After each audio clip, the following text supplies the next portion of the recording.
पिछले क्लास में पढ़ाया था हाइड्रोकार्बन्स। ठीक है, हाइड्रोकार्बन्स में हमने अल्केन के बारे में डिस्कशन किया था। आज हम जो है स्टार्ट करेंगे प्रिपरेशन ऑफ अल्केन। अल्केन का प्रिपरेशन कैसे होता है, we will discuss about that. Okay, तो हम अल्केन कैसे बनाएंगे। तो हमारा आज का हेडिंग है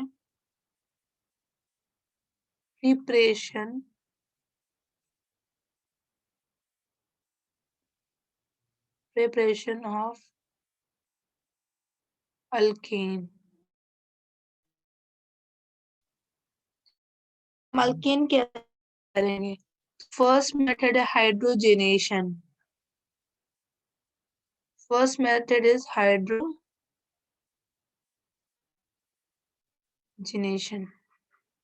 हाइड्रोजनेशन क्या होता है, मैं बता रही हूँ। आपका कोई भी कंपाउंड हो अल्कीन, हाइड्रोजनेशन मतलब होता है addition of hydrogen. Addition of hydrogen, this is hydrogenation. तो आपका मान लो एडिशन ऑफ हाइड्रोजन होगा, किस में होगा। तो एडिशन ऑफ, डेफिनेशन लिख लो पहले फिर समझाती हूँ मैं। एडिशन ऑफ हाइड्रोजन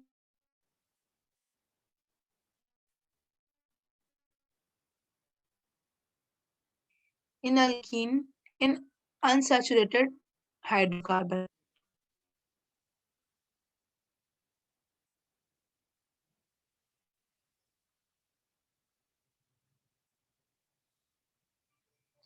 इसमें एडिशन जो आपका हाइड्रोजन का अंश है, जैसे आपने अल्कीन ले लिया, ठीक है। तो हमें क्या बनाना है, आपको पता है अल्केन में सिंगल बॉन्ड होता है। हम क्या करेंगे, H2 लेंगे। Addition of in presence of catalyst, हम कैटलिस्ट बहुत सारे कैटलिस्ट ले सकते हैं, ठीक है। और हीट करेंगे, जब हीट करेंगे तो आपका हाइड्रोजन ये टूटेगा और दोनों साइड हाइड्रोजन ऐड हो जाएगा। जैसे हाइड्रोजन हाइड्रोजन, यहाँ पे हाइड्रोजन आ जाएगा, यहाँ पे हाइड्रोजन, यहाँ पे हाइड्रोजन।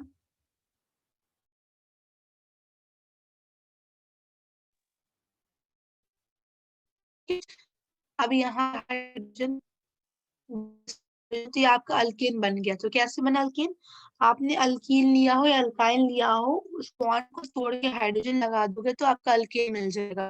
तो हम एडिशन ऑफ हाइड्रोजन कहते हैं, करते हैं, इसी को हम हाइड्रोजनेशन कहते हैं, ठीक है। और जनरली अनसैचुरेटेड कंपाउंड में होता है, अल्कीन या अल्काइन में होता है, ठीक है। अब आपका जब निकल यूज करोगे कैटलिस्ट, कैटलिस्ट वो होता है जो रिएक्शन को फॉरवर्ड डायरेक्शन में ले जाता है, रिएक्शन में खुद participate in the reaction proceed को कहते हैं। Ma'am, your voice is तो इतना breaking. लिख लो फिर। अभी भी Now it's fine, but अभी भी it is ब्रेक कर रहे हैं breaking. क्या।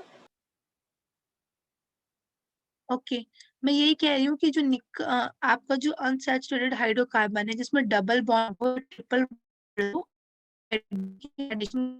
हम एल्केन Ma'am, मिलेगा। now it's और breaking again.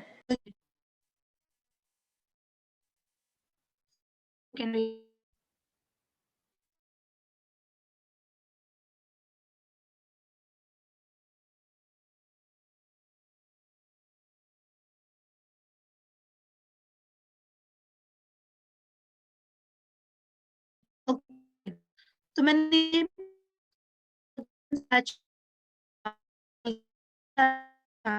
एडिशन कराएंगे तो हमें अल्केन मिलेगा। आप इसे लिख लो। Ma'am, your voice is breaking. अभी तो मैं कुछ बोल ही नहीं रही थी, अब मैं बोल रही हूँ। अब आवाज आ रही है। Ma'am, थोड़ा बहुत आ रहा है। क्यों ब्रेक कर रहा है, एक सेकेंड। अभी भी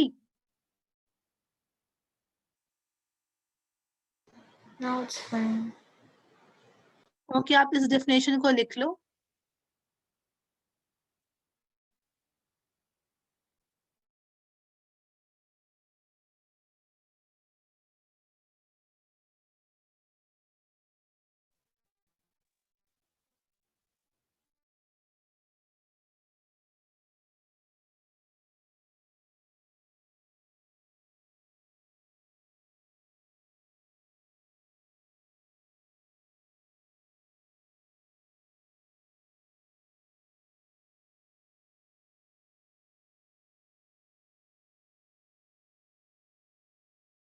ओके, अब आगे चलते हैं हम, ठीक है, यहाँ तक हो गया। अब आगे हम मूव ऑन करते हैं।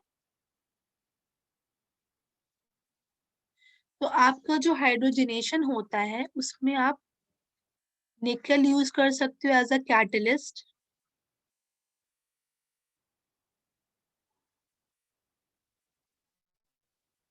निकल is used as a catalyst, या फिर आप यूज कर सकते हो platinum in the presence of hydrogen, ठीक है।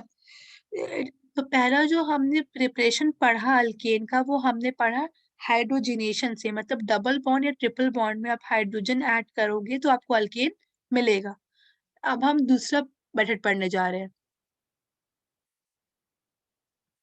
मैम निकेल और प्लैटिनम के सॉलिड फॉर्म में यूज होते हैं? नहीं, हाँ, सॉलिड फॉर्म में यूज होता है। कैटलिस्ट जनरली सॉलिड फॉर्म में होता है, क्योंकि आपका जो कैटलिस्ट है ना, वो अपना सरफेस प्रोवाइड करता है। सरफेस पे आपका रिएक्टेंट आता है, ठीक है, और आपका जो रिएजेंट है वो आता है, और आपस में रिएक्शन करता है, फिर यहाँ से ये चला जाता है, ठीक है। तो सॉलिड फॉर्म ही जनरली होता है, वो अपना सरफेस प्रोवाइड करता है कि यहाँ आके आप रिएक्शन करो, फिर करके चले जाओ।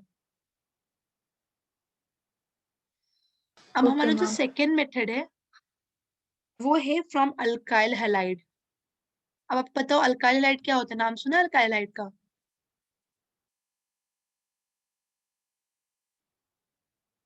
देखो, कोई भी कार्बन के साथ अगर हाइड्रोजन लगा है, hydrogen is your chlorine, bromine, iodine.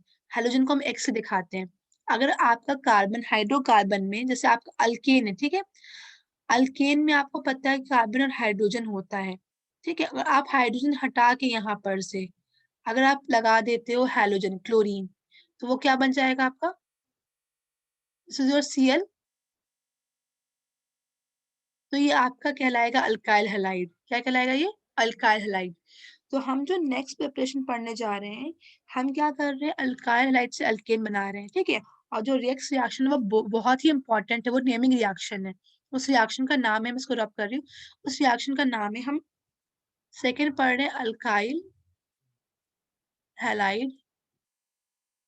उस रिएक्शन का नाम है वुर्ज रिएक्शन। नाम सुना है पहले? वुर्ज रिएक्शन। इसमें क्या होता है, हम 2 मोल अल्काइल हैलाइड लेते हैं। कितने मोल लेते हैं? 2 मोल। अल कार्बन को हम R से दिखा रहे हैं, हैलाइड को X से दिखा रहे हैं। इन the presence of sodium, sodium लेते हैं और ड्राई ईथर लेते हैं, तो हमें मिलता है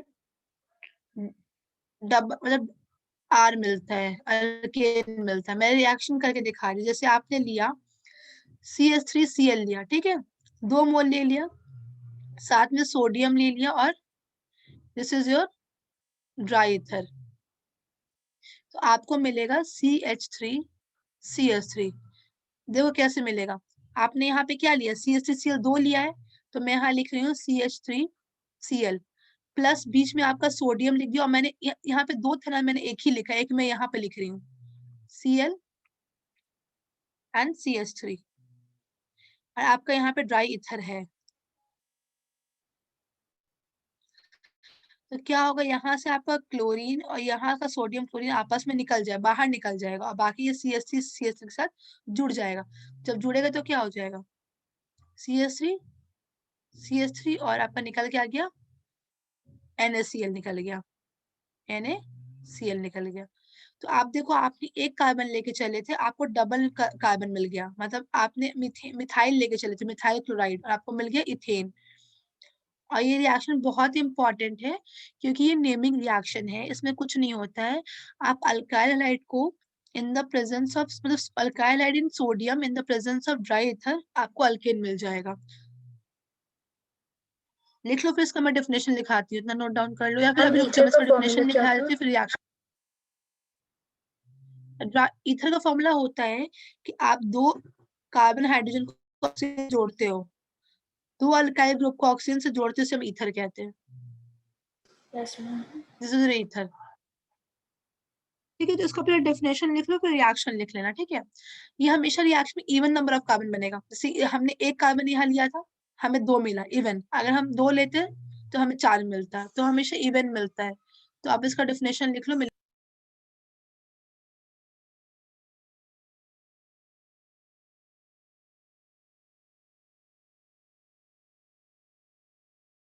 ठीक है, अब वो रिएक्शन का डेफिनेशन लिख लो क्या होता है। Reduction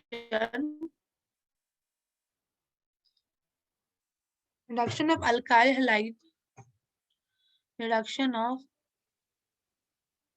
alkyl halide with sodium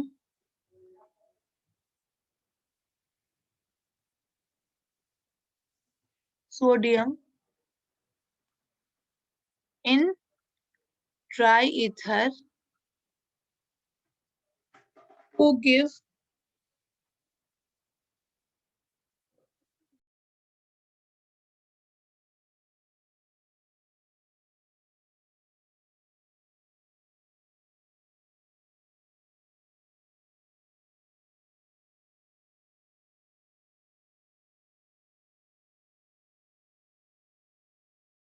reduction of alkyl halide with sodium in dry ether to give a symmetrical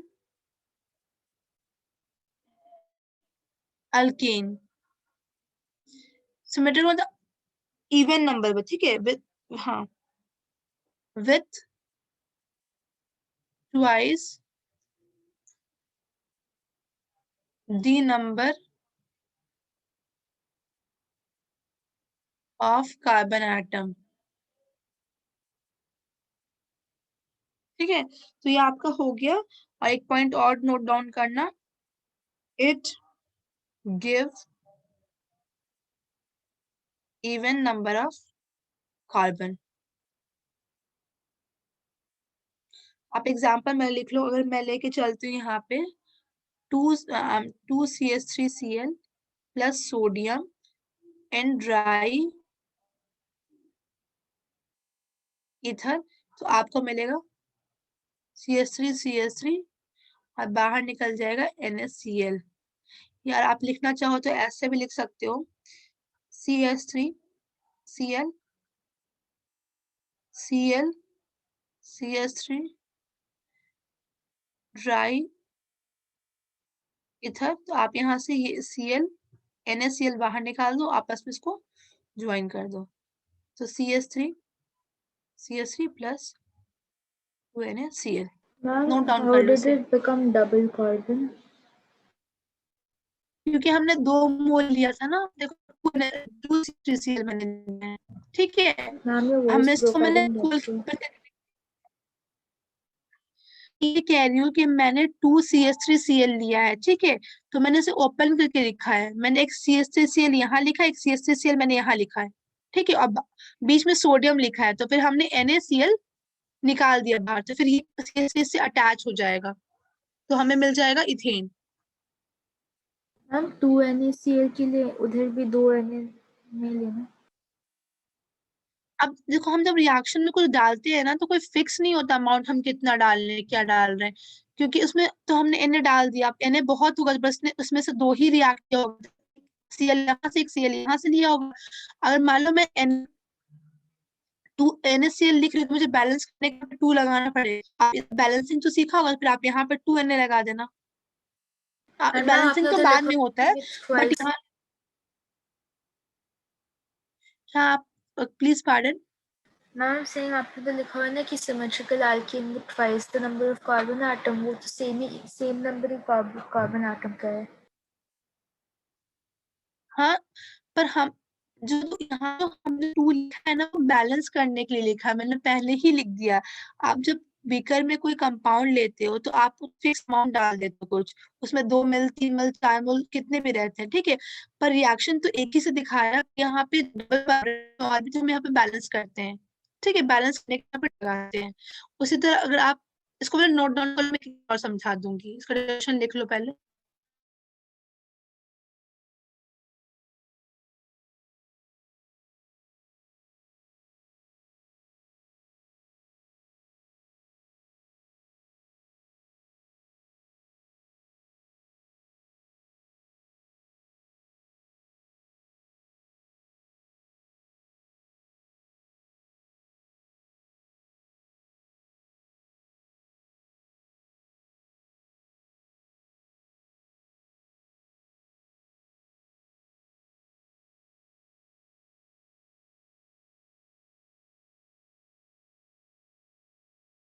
हो गया, आगे बढ़े, मैं से रब कर रही हूँ।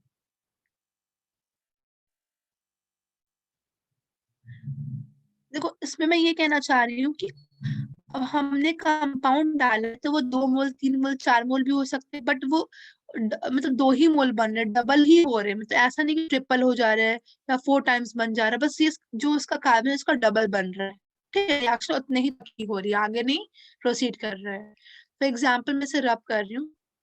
अब डिपेंड करता है, अगर मैंने 2 तरह का अल्काइल हैलाइड डाल दिया, मैंने एक डाल दिया CH3Cl डाल दिया, ठीक है, इन सोडियम, और मैंने एक डाल दिया C2H5Cl डाल दिया, तो अब हमारा अल्केन क्या होगा, इन दोनों के कॉम्बिनेशन से बनेगा। यहाँ से आपका Cl NaCl बाहर निकल जाएगा, मतलब मैंने इस उल्टा साइड लिख दिया है, तो आपका CH3C2H5 बन जाएगा। तो इसमें आपका ऑड नंबर भी बताता है। जब आप डिफरेंट लोगे, जब डिफरेंट ग्रुप लोगे, आई मीन क्या कहते हैं, मैं समझाती हूँ।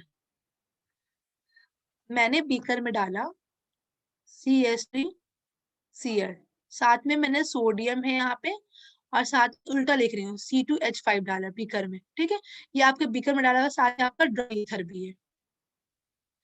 अब तो हम इसको काउंट करके एक या दो तो नहीं डाले, हम अमाउंट डाले होंगे, 1 ml 2 ml डाले, तो यहाँ पे 3 तरह के रिएक्शन होने की पॉसिबल है। पहला पॉसिबल ये है कि जो आपका CH3Cl है आपस रिएक्ट करे, मतलब उसका ही 2 मोल रिएक्ट कर जाए और आपका इथेन बना दे। क्या बना दे? इथेन बना दे, CH3CH3। या दूसरी पॉसिबिलिटी ये है कि आपका जो C2 5Cl है वो आपस में ही रिएक्ट कर ले, अपने ही दूसरे मॉलिक्यूल से रिएक्ट कर ले। जब रिएक्ट करेगा तो आपका यहाँ से Cl क्या होगा, वेट, आपका यहाँ से NaCl बाहर निकल जाएगा, आपका क्या हो जाएगा, अटैच हो जाएगा C2H5 तो यहाँ पे 4 कार्बन होगी, तो आपका ब्यूटेन बन गया। तीसरा पॉसिबिलिटी ये है कि आपका एक CH3Cl हो, दूसरा आपका ClC2H5 हो, तो यहाँ पे NaCl बाहर निकल जाएगा, फिर आपका बन जाएगा CH3C2H5। तो आप देखो, जब हम सेम, जब सेम में, तो हमें number 2 ma'am mill can you रहा है, प्लीज यहाँ पे एक्सप्लेन आपका इट अगेन? 4। ओके ओके, कर रही हूँ। जैसे देखो, मैंने एक बीकर लिया, रिएक्शन तो हम लोग बीकर में ही कराते हैं, मैंने एक बीकर लिया, ठीक है, उसमें मैंने डाला CH3Cl, और मैं इसमें डाला मैंने CH2 5Cl, साथ में मैंने सोडियम डाला और साथ में ड्राई ईथर डाला, ठीक है। तो अब तुम्हारा फिक्स तो नहीं है, मैंने एक लिया, दो, मैंने कुछ ml लिया होगा, 10 ml लिया होगा, तो उसमें बहुत सारे मोल्स होंगे। पहला रिएक्शन क्या होगा कि जो आपका CH3Cl है वो खुद से ही रिएक्ट कर जाए, क्योंकि उसके और भी तो मोल प्रेजेंट होंगे। जब वो खुद से रिएक्ट करेगा तो यहाँ से आपका NaCl बाहर निकल जाएगा और आपका क्या बन जाएगा, इथेन। मैम वो C2H5 है ना? हो सकता है C2H5 आपस में ही रिएक्ट कर ले, अपने दूसरे मॉलिक्यूल से ही रिएक्ट कर ले, C2H5 अपने दूसरे मॉलिक्यूल से ही रिएक्ट कर ले, तो फिर यहाँ से भी क्या निकल जाएगा, Cl NaCl निकल जाएगा, और आपका क्या बन जाएगा, C2H5 मैम C2H5। won't बोलो। CH3Cl react C2H5 Cl?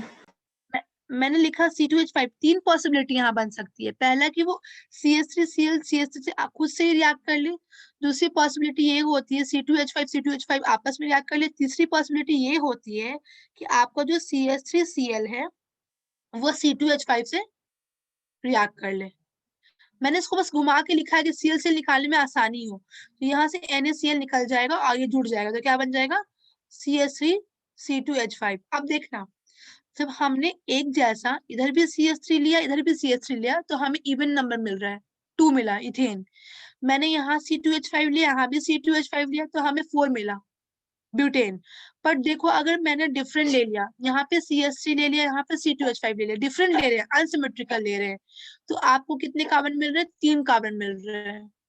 तो कह रहा है कि जब आप सेम लेते हो अल्काइलाइड तो आपको इवन नंबर मिलेंगे अल्केन में, बट आप डिफरेंट लेते हो तो आपको ऑड नंबर मिलने के चांसेस हैं।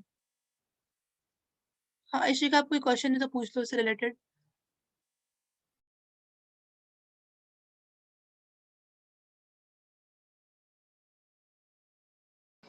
सेम से इवन होता है और डिफरेंट से ऑड होता है। हाँ हाँ, मतलब जरूरी नहीं ऑड हो, डिपेंड करता है तो कार्बन क्या है सिस्टमेट्रिकल में। हाँ हाँ, जनरली ऑड ही होता है, ठीक है, बट सेम हो तो इवन ही नंबर आएगा। ठीक है, तो ये आपका था बहुत important reaction is this reaction name is Wurtz reaction. ठीक है, कुछ नहीं होता है, जब आप अल्काइल हैलाइड को सोडियम से रिएक्शन कराते हो in the presence of dry ether, आपको डबल नंबर ऑफ अल्केन मिलता है।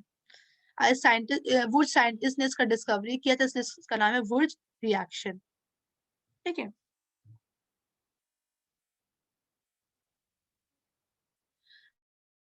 अब हम जो प्रिपरेशन पढ़ रहे हैं वो अल्काइल हैलाइड से पढ़ रहे हैं। पहले तो हमने वुर्ज रिएक्शन पढ़ा, जो सेकंड है हमारा वो है रिडक्शन ऑफ अल्काइल हैलाइड। पहले बताना रिडक्शन और ऑक्सीडेशन में क्या फर्क है, तब आगे मूव करेंगे। रिडक्शन और ऑक्सीडेशन में क्या फर्क है? आप रिडक्शन से क्या समझते हो, ऐसा समझ लो। देखो, रिडक्शन में आपका होता है एडिशन ऑफ हाइड्रोजन। क्या होता है? Reduction addition of hydrogen. Hydrogen होता है, ठीक है। और रिमूवल ऑफ ऑक्सीजन भी कह सकते हो। क्या कह सकते हो? रिमूवल ऑफ, एडिशन ऑफ वो रिमूवल ऑफ ऑक्सीजन। हाँ ठीक है। और ऑक्सीडेशन में क्या होता है आपका? Addition addition, of hydrogen, sorry नहीं, ऑक्सीजन। ऑक्सीजन, हाँ। और हाइड्रोजन, और आपका क्या होता है? Removal of hydrogen. हाइड्रोजन। ये बात याद रखना आप, ठीक है। रिडक्शन में एडिशन ऑफ हाइड्रोजन होता है। और आप आगे पढ़ोगे क्लास 12 में तो एक चैप्टर इलेक्ट्रोकेमिस्ट्री, ठीक है। तो एक हम रिडक्शन ये भी कहते हैं decrease in oxidation number. Oxidation number में डिक्रीज होना और ऑक्सीडेशन में इंक्रीज इन ऑक्सीडेशन नंबर, वो हम अभी नहीं इलेक्ट्रोकेमिस्ट्री में पढ़ेंगे तो समझ में आ जाएगा। बस दो ही पॉइंट याद रखना, reduction means addition of hydrogen और removal of oxygen. Oxidation means addition of oxygen, removal of hydrogen. ठीक है, अब हम डिस्कस करते हैं। तो जो हमारा सेकेंड मेथड है that is reduction of alkyl halide.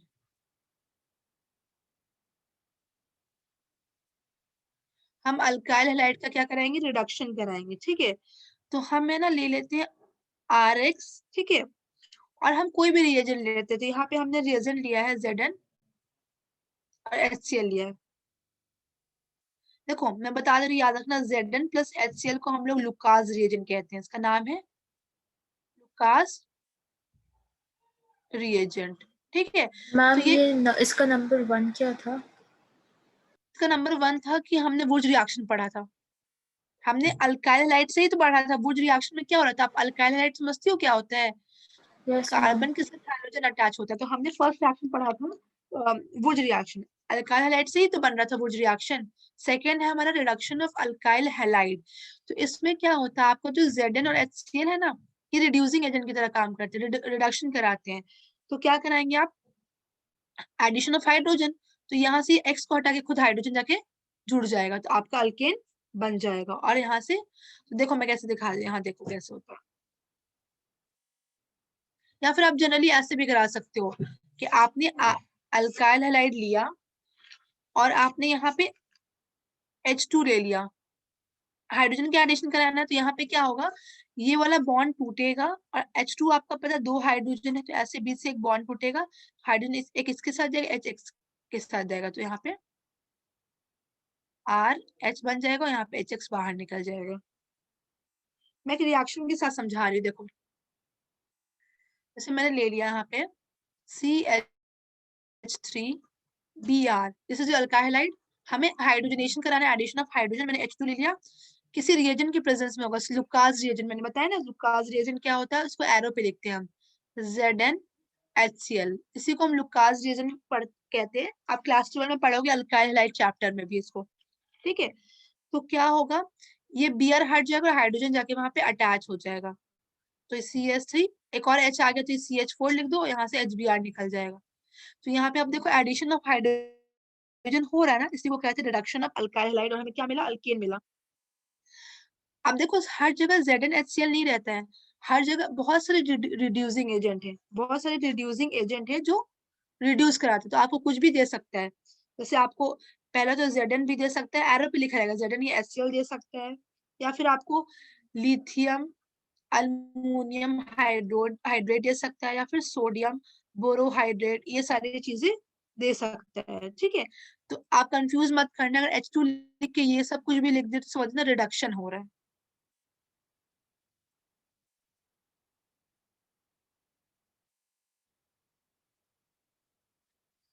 आगे बढ़े हम।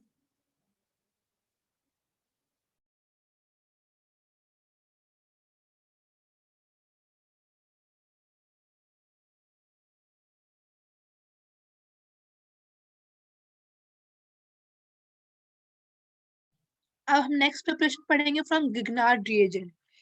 किसी ने नाम सुना गिगनार्ड रिएजेंट का? मैम दूसरे वाले कैटलिस्ट कौन से थे? हाँ, कैटलिस्ट लिख दे रही हूँ। पहला तो मैंने लिखा था ZnHCl, जिसको लुकास रिएजेंट भी कहते हैं। ठीक है, सेकेंड आपका था लिथियम अल्मोनियम हाइड्राइड, याद रखना बहुत इंपॉर्टेंट है, रिड्यूसिंग एजेंट, 12th में बहुत यूज है। Sodium borohydride, this two are very important reducing agent, strong reducing agent. ठीक है, ये सारे रिड्यूसिंग एजेंट हैं।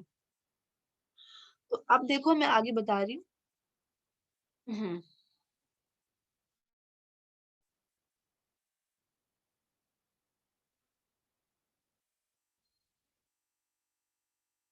हाँ, हो गया। इसमें यस मैम। एक चीज और डिस्कस करना था। जब हम अल्काइल हाइड्राइड से आयोडीन लेते हैं, आयोडीन अटैच होता है, जब इसका हम हाइड्रोजनेशन कराते हैं तो ये हम रेड फॉस्फोरस के प्रेजेंस में कराते हैं। रेड फॉस्फोरस के प्रेजेंस में कराते हैं, क्यों बताती हूँ मैं। आपका एक CH4 बन जाएगा और यहाँ पे HI निकलेगा। HI क्या करता है ना, वापस इसके साथ रिएक्ट करके वापस ये चीज दे देता है, उल्टा रिवर्सिबल रिएक्शन में चला जाता है।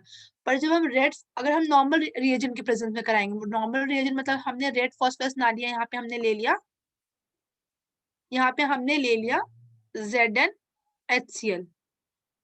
ठीक है, तब आपका ये क्या होगा कि आपका बनेगा तो मीथेन प्लस HI, पर फिर उल्टा रिएक्शन रिवर्सिबल चला जाता है, फिर से HI इसके साथ रिएक्ट करके ये दे देता है। तो हम चाहते हैं कि हमारा रिएक्शन रिवर्सिबल में ना जाए, तो हम क्या यूज करते हैं, इसके बाद रेड फॉस्फोरस यूज करते हैं। तुमसे कभी कभी क्वेश्चन में मैम पूछेगा। हाँ, बोलो। इशिका, आपकी वॉइस नहीं आई है, कुछ कह रहे थे? मैम हाँ, बोलो, आपकी वॉइस ब्रेक कर रही है, आपकी वॉइस नहीं आ रही है। विभूति, आपको मेरी आवाज आ रही है? Vibhuti, I am audible? Yes ma'am. Okay, Ishika को शायद मेरी आवाज पता नहीं क्यों नहीं जा रही है, उसका नेटवर्क वीक तो मैम नहीं है? I got ma'am beach beach disconnected. में कट रही थी वैसे। ओके, हाँ इशिका, क्या बोल रही थी आप? मैम आई सेड दैट बीच में your voice went only so I couldn't hear anything. देखो, मैं ये कह रही हूँ कि अगर आप अल्काइल हैलाइड में आयोडीन लेते हो, ठीक है, और आप इसका रिडक्शन कराते हो in the presence of ZnHCl, ठीक है, जो आपका रिड्यूसिंग एजेंट है, तो क्या होता है, आपका CH4HI तो बन जाता है, पर वापस क्या होता है, ये HI फिर इससे रिएक्ट करके वापस यही प्रोडक्ट दे देता है, मतलब रिएक्शन रिवर्सिबल हो जाता है। आपको पता है रिवर्सिबल रिएक्शन क्या होता है? Yes ma'am. तो वापस रिएक्शन रिवर्सिबल हो जाता है।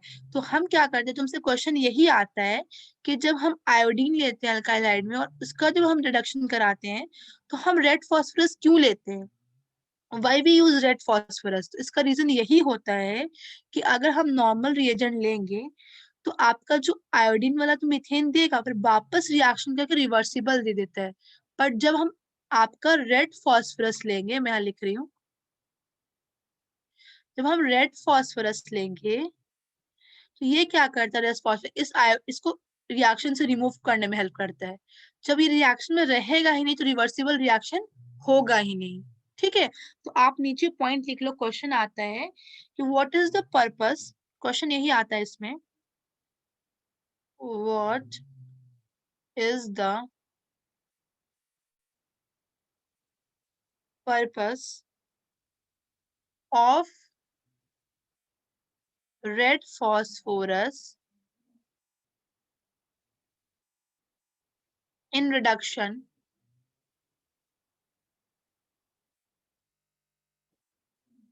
of alkyl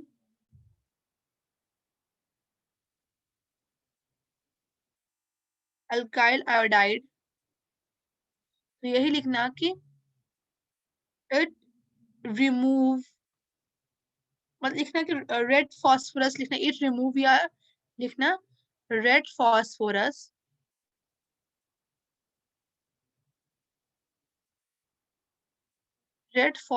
remove HI from the reaction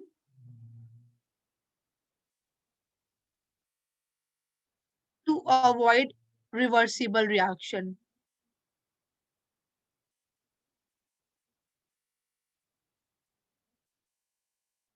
ठीक है, ये नोट डाउन कर लो, यही आपका रोल है रेड फॉस्फोरस का।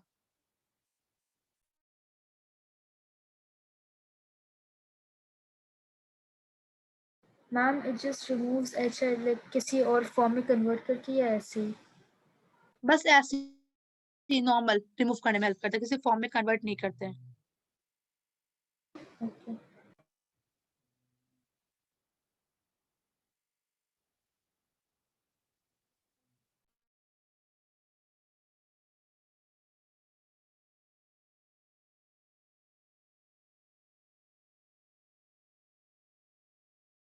रिवर्सिबल रिएक्शन तो यही हुआ कि आपका अल्काइल हाइड वापस से बन जाएगा। ठीक है, तो आगे बढ़ते इसको रब कर रहे हैं। ठीक है, तो अब हमारा जो थर्ड प्रिपरेशन है वो है by use of Grignard reagent. हम गिग्नार्ड रिएजेंट से अल्केन बनाएंगे by use of Grignard reagent. अब पहले तो हमें जानना पड़ेगा गिग्नार्ड रिएजेंट होता क्या है, व्हाट इज गिग्नार्ड रिएजेंट, पहले हमें ये जानना होगा। ठीक है, देखो गिग्नार्ड रिएजेंट क्या होता है, मैं लिख रही हूँ RMgX। यहाँ पे क्या होता है, आपका कार्बन का बॉन्ड मेटल के साथ होता है और यहाँ पे हैलो अल्कीन से क्लोरीन ब्रोमीन कुछ भी हो सकता है। ठीक है, और गिग्नार्ड रिएजेंट को हम एक और नाम से कहते हैं ऑर्गेनो मेटालिक कंपाउंड। आप पढ़ोगे क्लास 12th में ऑर्गेनिक में, ऑर्गेनो मेटालिक कंपाउंड भी कहते हैं। Ma'am does this also come under alkyl halide? हाँ, you are right, the chapter halo alkene आप वहां पढ़ नो मैम, लोगे आई एम इसके बारे में। आस्किंग अभी जो हम no alkyl no no, halide लिख रहे थे। नहीं, ये थर्ड प्रिपरेशन है, this is a third okay. Preparation by the use of Grignard reagent. अब देखो गिग्नार्ड रिएजेंट को हम लोग ऑर्गेनो मेटालिक कंपाउंड भी कहते हैं। ठीक है, तो अब देखो होता क्या है, ऑर्गेनो मेटालिक कंपाउंड किसे कहते हैं, आपका कार्बन का बॉन्ड मेटल से बनेगा और यहाँ पे एक हैलोजन होगा। ठीक है, अब मैं तुम्हें बता दे रही हूँ, तुम्हें पता हो शायद ना हो तो सीख लो। कार्बन और मेटल में जब बॉन्ड बनता है ना, then carbon is more electronegative.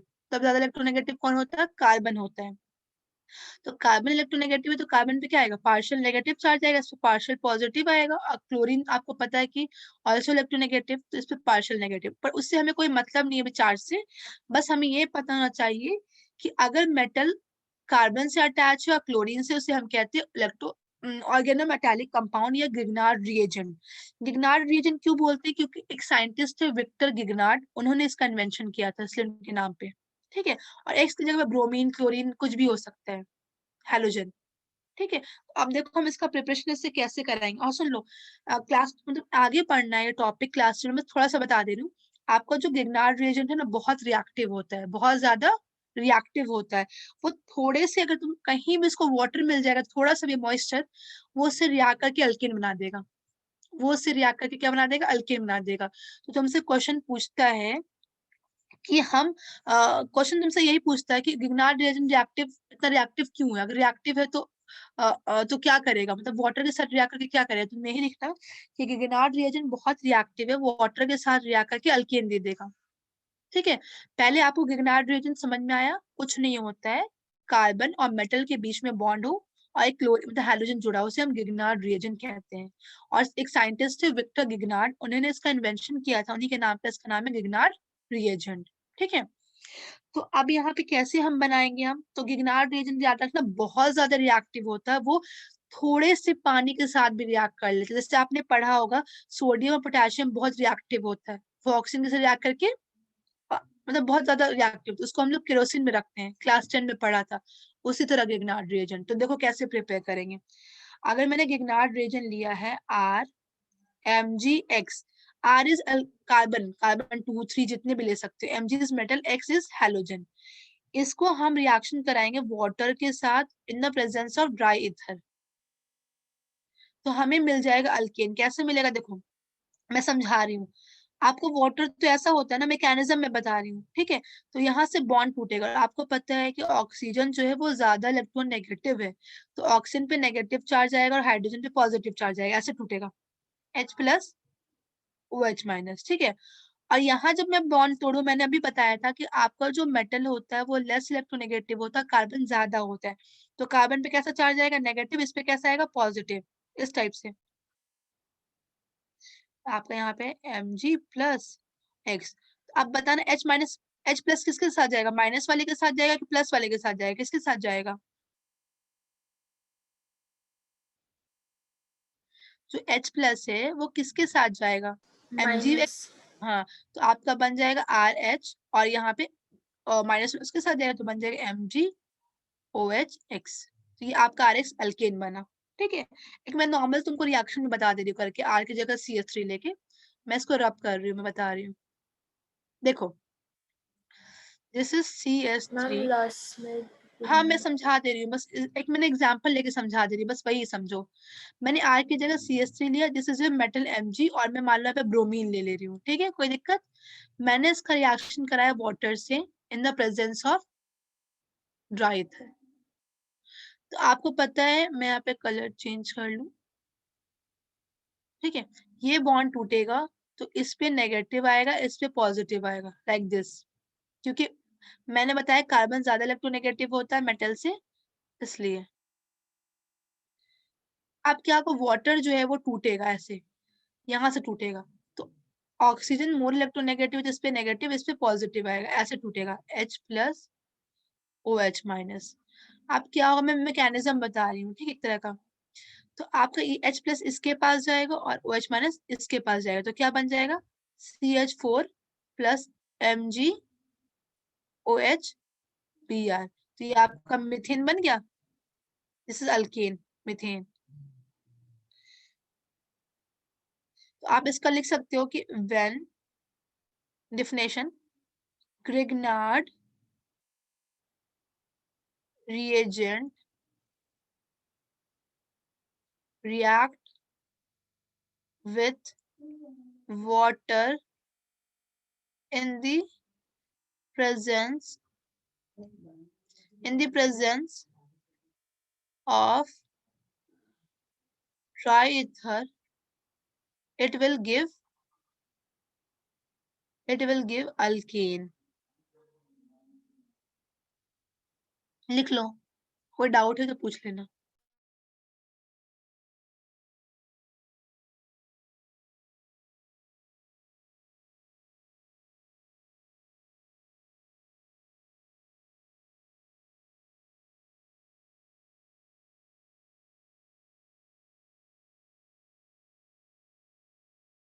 Excuse me, ma'am. हाँ बोलो। Ma'am, after class, can you please stay back for a few more minutes? I have some doubts. Okay okay, Thank you, ma'am. आगे बढ़े।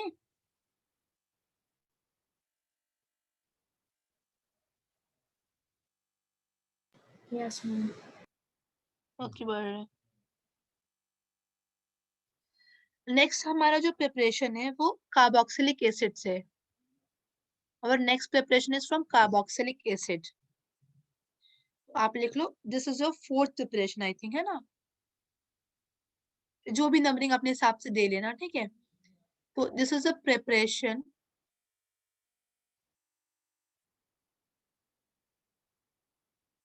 of alkene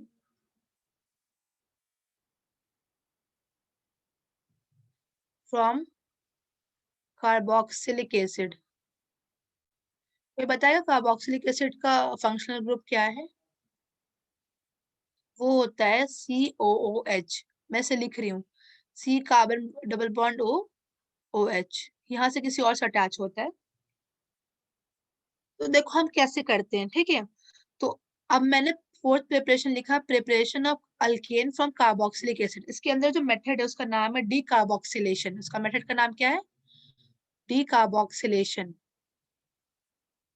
this is मैं लिख रही हूँ इसका मिटा रही, मैंने बस समझाया था कार्बोक्सिलिक एसिड का फंक्शनल ग्रुप क्या होता है, मैंने ये बस ये बताया था। एक सेकेंड। हाँ, तो देखो हमारा जो मेथड है कार्बोक्सिलिक एसिड से कैसे प्रिपेयर कराएंगे, डी कार्बोक्सिलेशन। अब सुनो, डी मीन्स होता है रिमूव करना, कार्बोक्सिल मीन्स CO2 को। किसको रिमूव करना? CO2 को, रिमूवल ऑफ CO2। लिख लो, डी कार्बोक्सिलेट का मतलब क्या होता है? Removal of CO2।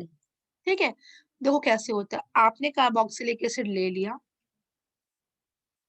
जैसे कार्बोक्सिलिक एसिड, साथ में हम लेते हैं सोडियम हाइड्रोक्साइड। पहला स्टेप में क्या होता है, मैं मैकेनिज्म के साथ समझा रही हूँ। अगर मैं डायरेक्ट रिएक्शन, पहले मैं डायरेक्ट रिएक्शन बता रही हूँ, क्या होगा, यहाँ से आपका CO2 निकल जाएगा और ये H यहाँ जाके जुड़ जाएगा, तो क्या बन जाएगा? RH plus CO2, I mean Na2CO3 लिख रही हूँ मैं। मैकेनिज्म बताऊंगी कैसे होता है, आई एम सॉरी। हाँ, तो आपका हो जाएगा NO2CO3। तो आपका शॉर्ट ट्रिक यही है कि अगर आपको कोई कार्बोक्सिलिक एसिड देता है, जैसे CH3 C double bond OH, और उससे आपको अल्केन बनाना है, तो आप रिएजेंट लेना NaOH साथ में CaO। तो बस कुछ मत करना, यहाँ से CO2 निकाल देना और H को यहाँ अटैच कर देना, तो आपका अल्केन बन जाएगा। दिस इज द ट्रिक, ठीक है। बट मैकेनिज्म क्या है मैं वो समझाने जा रही हूँ, ठीक है। और देखना यहाँ पे जो आपका अल्केन बन रहा है वो एक कार्बन कम होगा। यहाँ पे कितने कार्बन है काउंट करना है, इस एसिड में कितने कार्बन है, 1 और 2। कितने कार्बन है, 2 है। बट आपका जो अल्केन बना उसमें कितने कार्बन, ओनली 1 है ना, सिर्फ 1। तो इसमें जो आपका प्रिपरेशन होता है एक कार्बन कम होता है। तो जब आप, जैसे आपको कन्वर्जन आता है, कन्वर्जन में क्या होता है, जैसे बोलेगा कि आपको बनाना है मीथेन, ठीक है, या फिर नॉर्मल, उसको हम आगे डिस्कस करेंगे कैसे क्या करना है, किससे क्या बनाना है, ठीक है। तो अगर हाँ, तो यहाँ पे एक कार्बन का इसका मैकेनिज्म मैंने ट्रिक बताया कि कार्बोक्सिलिक एसिड से बस CO2 निकाल देना, आपका अल्केन बन जाएगा। बट मैकेनिज्म क्या है वो हम डिस्कस करने जा रहे हैं। बट आप ये नोट डाउन कर लो, डिकार्बोक्सिलेशन मतलब होता है रिमूवल ऑफ CO2, और एक रिएक्शन लिख लो, एरो करके दिखाना है आप CO2 निकाल रहे हो।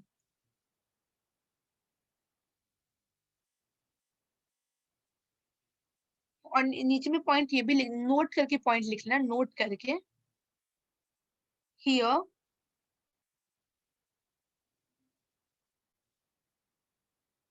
the alkene, I'm sorry, the alkane formed contain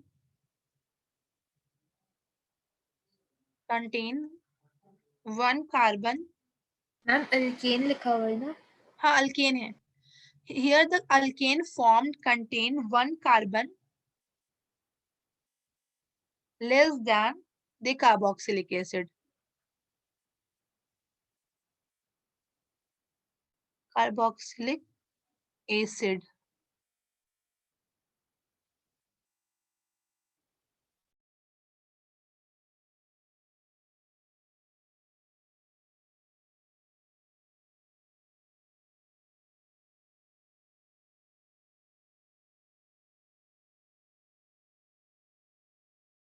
अब मैं इसका मैकेनिज्म बताने जा रही हूँ, ठीक है। मैकेनिज्म देखो क्या होता है, आपको लेना है का मैं CH3COOH ले रही हूँ, ठीक है, और साथ में मैं ले रही हूँ NaOH। तो पहला स्टेप में क्या होता है, आपका यहाँ से बॉन्ड टूटता है, कार्बन पे पॉजिटिव चार्ज आता है, आई एम सॉरी, कार्बन पे नेगेटिव आता है और हाइड्रोजन पे पॉजिटिव, और यहाँ से आपका ये बॉन्ड टूटता है, इस पे पॉजिटिव इस पे नेगेटिव। तो आप देखो ये पॉजिटिव है तो कार्बन पे नेगेटिव है, तो इसके पास जाएगा, ये इसके पास आएगा, तो क्या बनेगा आपका CH3 C double bond O।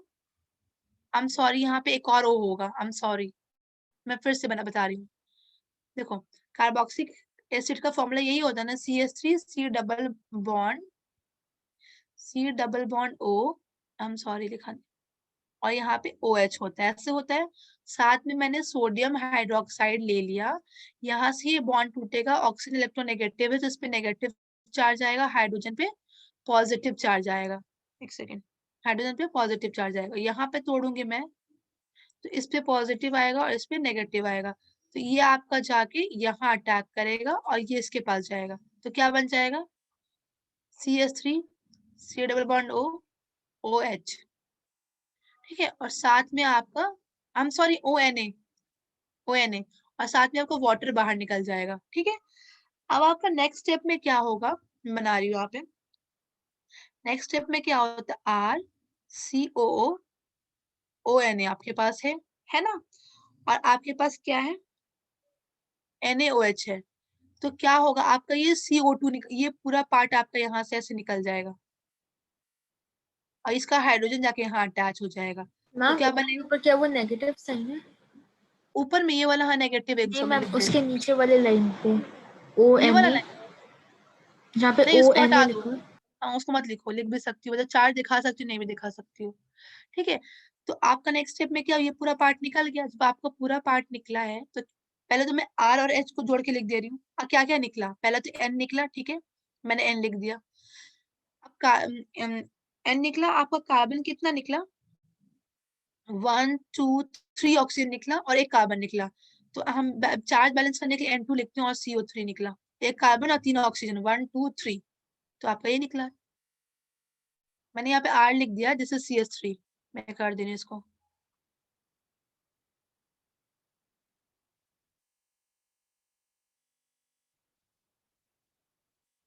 This is CH3,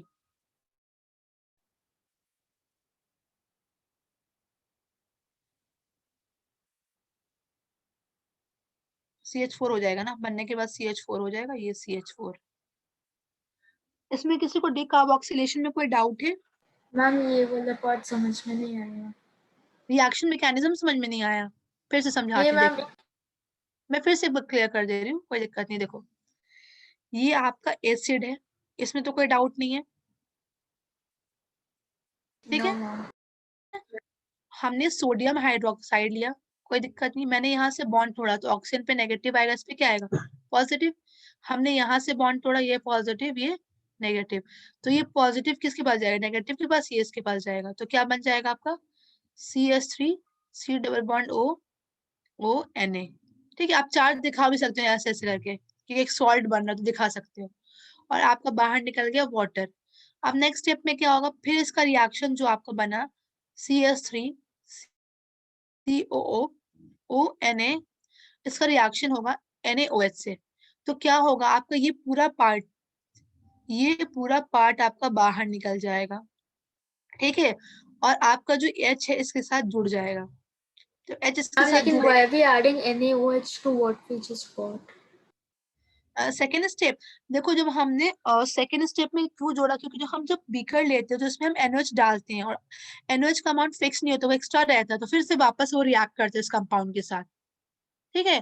कोई Yes फिक्स नहीं है कि मैम। एक बार रिएक्शन हो गया तो आप फर्दर नहीं कर सकते, क्योंकि आप अब एक्सपेरिमेंट करोगे 12th में, अगर मान लो स्कूल जाते हो तो उस रिएक्शन आपको कराया जाएगा, बीकर में रहता है कि आपको 1 ml डालना 2 ml डालना है, तो ऐसा नहीं कि एक बार रिएक्शन किया तो वो खत्म हो गया, वो रहता है एक्स्ट्रा में, तो फिर फर्दर रिएक्शन करता है। तो अब ये H उसके साथ जुड़ेगा तो आपका क्या हो जाएगा CH4 हो जाएगा, और निकला क्या, दो सोडियम, एक सोडियम यहाँ एक सोडियम यहाँ, तो N2, कितने कार्बन है, एक कार्बन निकला तो C, और ऑक्सीजन कितना निकला 1 2 3, तो CO3, ठीक है, यही ना निकला।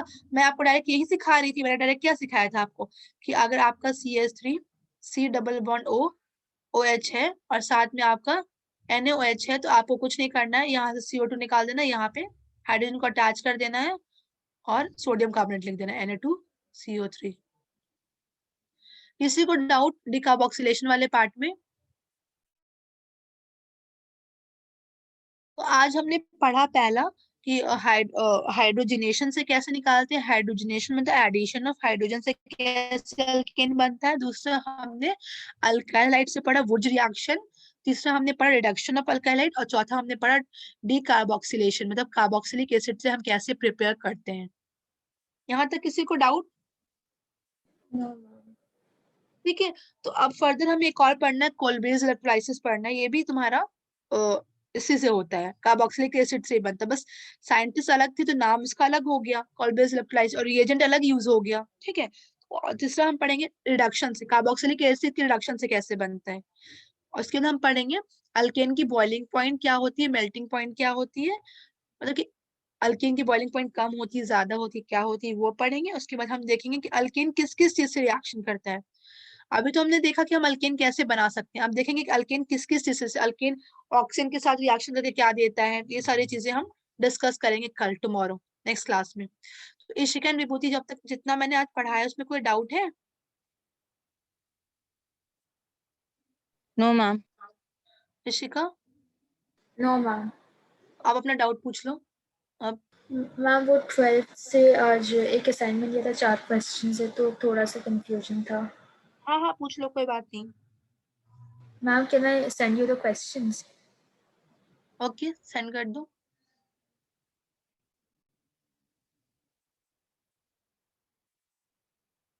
विभूति, अगर आपको जाना है तो आप जा सकती हो, मैं यू कैन लीव, क्योंकि मैं 12th से डिस्कस देखना तो कोई इशू नहीं है।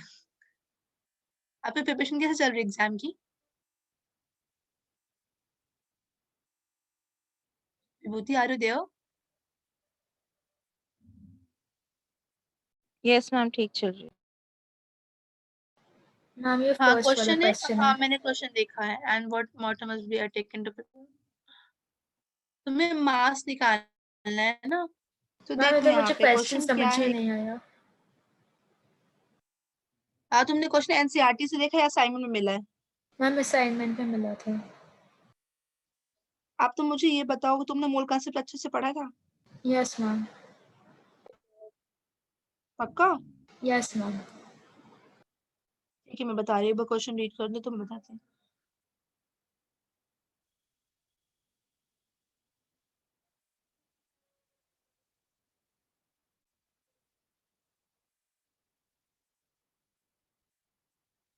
व्हाट मास ऑफ, एक सेकेंड, देखो वॉल्यूम तुम्हें सोल्यूशन का कितना दिया हुआ है, 100 ml, ठीक है। डेंसिटी तुम्हें दिया हुआ है, नहीं मैम तो मुझे डेंसिटी, क्वेश्चन समझ में नहीं आया। हाँ मैं समझा रही हूँ तुम्हें कैसे करना है। तुम्हें निकालना है, ये निकालना, I'm sorry, तुम्हें निकालना है मास ऑफ H2SO4, तुम कितना मास लोगी, कितना मास H2SO 95% सल्फ्यूरिक एसिड का कितना मास तुम वाटर का यूज करोगी, मतलब वाटर का तुम कितना मास लोगी, 1 ग्राम लोगी, 2 ग्राम लोगी तुम बनाने के लिए 95%। देखो, what mass of 95% sulfuric acid and what mass of water must be taken to prepare, हाँ। अब तुम्हें बनाना है सल्फ्यूरिक एसिड 15 ml की बनाने हैं। आपको सल्फ्यूरिक एसिड कितने का बनाना है, 15% बनाना है, और कितने बनाना है, 100 ml बनाना है। तो आप 95% सल्फ्यूरिक एसिड का और वाटर का कितना मास लोगे कि आपका ये बन जाए, समझ रही हो? आपको जो जो 95% है ना, उसका मतलब होता है कि 95 gram of sulphuric acid is dissolve in 100 gram of solution, ठीक है। तो लेकिन मैम 15 नहीं है। हाँ, तुमको 15 बनाना है, यू हैव टू प्रिपेयर 15 ग्राम, आपको कितना And ma'am, gram do we have banana to है? take sulfuric acid as ml or grams में? क्योंकि सल्फ्यूरिक एसिड जो होता है ना वो लिक्विड फॉर्म में होता है, ठीक है। तो हम Yes एमएल ma'am. लेते हैं, और उसका हम मास भी निकालते हैं, we will calculate mass also, हम इसका मास भी निकालते हैं। एक सेकेंड बता रही हूँ। तो उसका हमें ना मास भी निकालते हैं, तो मैं बता रही हूँ कैसे सॉल्व करना है। आपको पता है डेंसिटी का फॉर्मूला क्या होता है? Mass upon volume. डेंसिटी किसका दिया हुआ बताना तो। दोनों का दिया हुआ डेंसिटी, है, 95% सल्फ्यूरिक एसिड और 15% दोनों का। ओके ठीक है। लेकिन मैम इधर तो दोनों सल्फ्यूरिक एसिड के परसेंटेजेस, तो how will we take out एक का? देखो, मैं बस समझा रही हूँ कैसे करना है, देखो देखो मैं बता रही हूँ, हमें जो प्रिपेयर कराना उससे मतलब है ना, तो हम इसका कितना लेंगे, एक एक सेकंड बस बता रही हूँ, रुक जाओ। मैम तब तक should I copy and paste all the other questions also? How many questions are there? Ma'am 3 more. Okay, copy paste कर दो अब।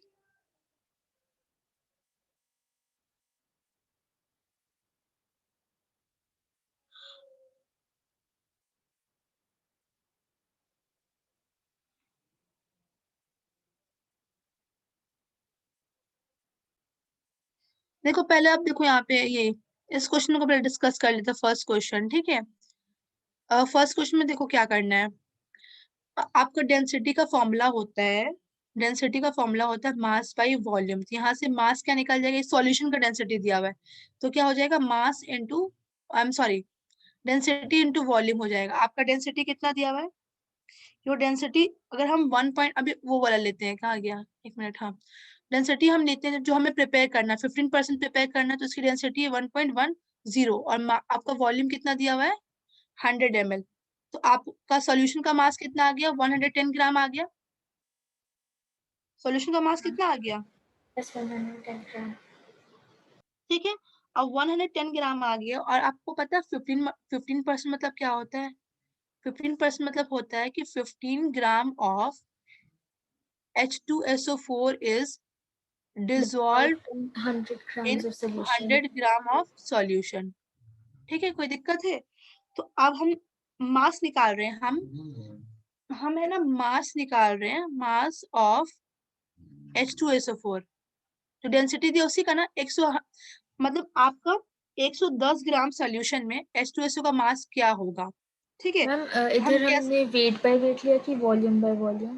वेट बाई वेट लिया हमने, तो हमें निकालना है कि 110 ग्राम में H2SO4 का मास क्या होगा। तो हम निकालते हैं, हमारा H2SO4 का ग्राम 15 है, ठीक है।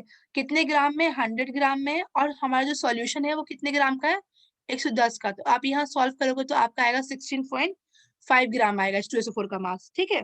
तो अब वाटर का मास निकाल लो। देखो यहाँ पे आपको 15% मैम मुझे बनाना है। क्वेश्चन समझ में नहीं आया मैम, मुझे ये समझ में नहीं आ रहा है। देखो यहाँ पे आपका जो क्वेश्चन है वो बोल रहा है कि आप 95% सल्फ्यूरिक एसिड से कितना ग्राम लोगी, ठीक है, उसका, और वाटर का कि आपका 15% सल्फ्यूरिक एसिड बन जाए। क्वेश्चन ये बोल रहा है, क्वेश्चन ये बोल रहा है कि कितना परसेंट तुम सल्फ्यूरिक एसिड का लोगी, 95% का, कि तुम्हारा, और वाटर का कितना मिलाओगी मास, कि तुम्हारा 15 ग्राम सल्फ्यूरिक एसिड बन जाए आपका। क्वेश्चन में आपको यही बोल रहा है कि आप कितना परसेंट, 95% सल्फ्यूरिक एसिड का कितना ग्राम लोगी, और वाटर का कितना ग्राम लोगी कि आपका 15% सल्फ्यूरिक एसिड बन जाए। समझ में आया? वाटर का don't we have to just convert it to grams, उतना ही तो होगा। नहीं, देखो कैसे होगा, मैं बता तो रही हूँ, तुम्हें बनाना है 15% बनाना है ना। इसका डेंसिटी कितना है, 1.1 ग्राम है, हाँ है ना। डेंसिटी तुम्हें सॉल्यूशन का दिया हुआ है, किसका दिया हुआ है, सॉल्यूशन का। Yes ma'am. डेंसिटी का फॉर्मूला होता है मास बाई वॉल्यूम, तो हम पहले सॉल्यूशन का मास निकाल रहे हैं। सॉल्यूशन का मास क्या हो जाएगा, डेंसिटी इंटू वॉल्यूम। डेंसिटी कितना, 1.1 ग्राम, और आपका मास कितना है, 100। तो आपका आंसर, मतलब वॉल्यूम कितना, 100 ml क्वेश्चन में दिया हुआ है। तो आपका सॉल्यूशन का मास कितना आ गया, 110 ग्राम।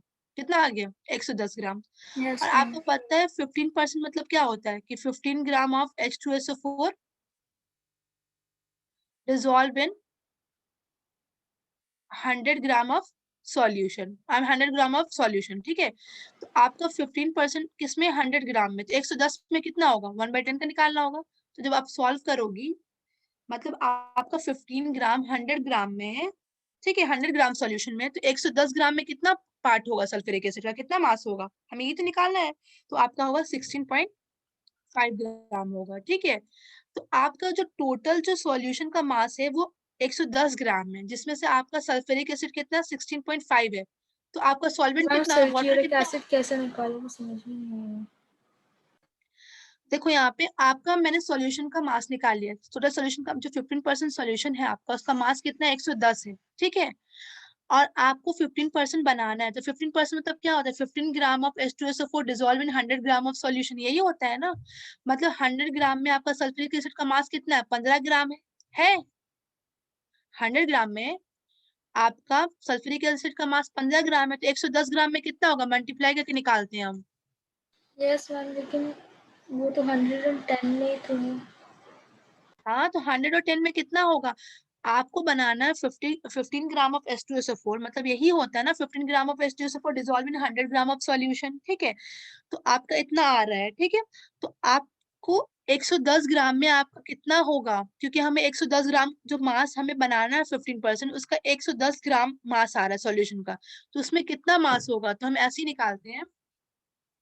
देखो यहाँ पे 15 ग्राम कितने सॉल्यूशन में, 100 ग्राम में, तो 1 ग्राम में कितना होगा, या फिर ऐसे लिखो, हटाओ, यहाँ लिखो, आपका 100 ग्राम सॉल्यूशन में 15 ग्राम H2SO4 है, तो 1 ग्राम में कितना होगा, 15/100 होगा, आया यस ना। मैम 110 ग्राम में कितना होगा, 15/100 इंटू 110 होगा।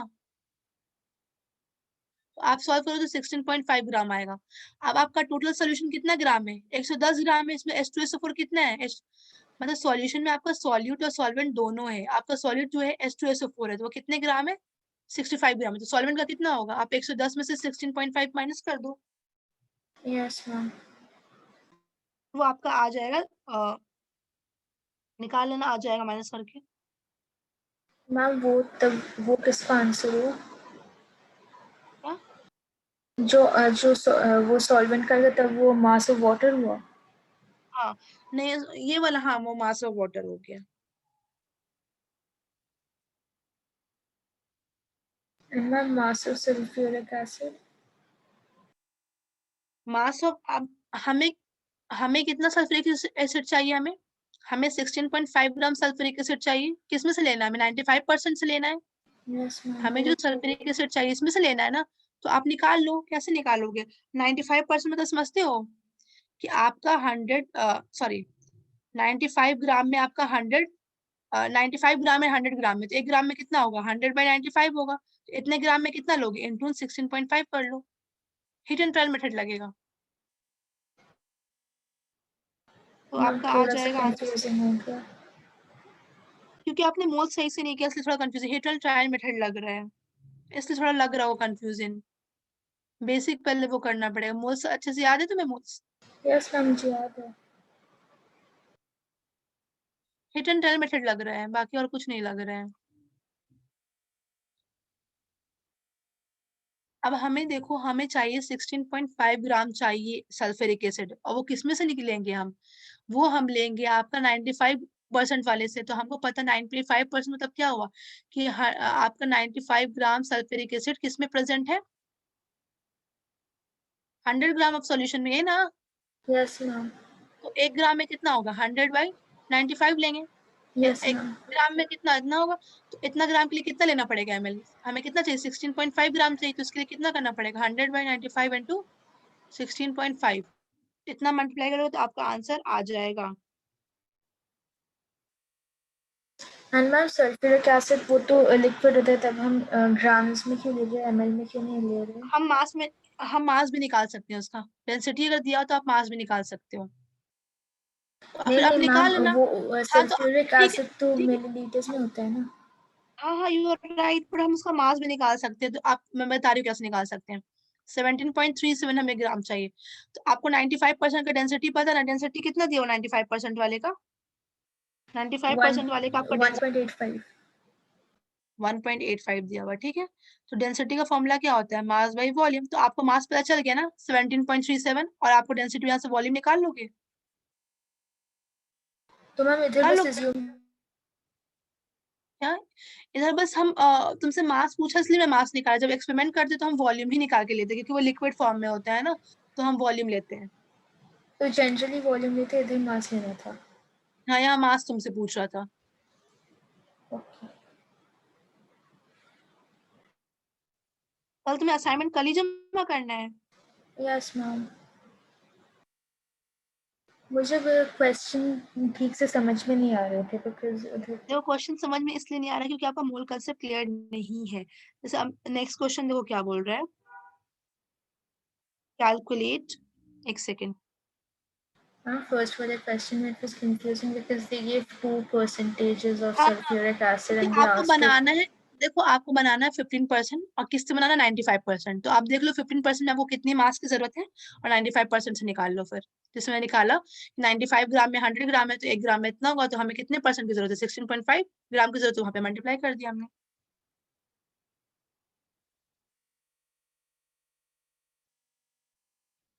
नेक्स्ट मैं अभी लास्ट क्वेश्चन, नेक्स्ट क्वेश्चन बता रहे, calculate the volume of 0.1 m is molarity, ठीक है, मैं इसको क्वेश्चन की, हमें निकालना है मैम ये वॉल्यूम, मिस्टर निकालना है, उसके पहले वाला question.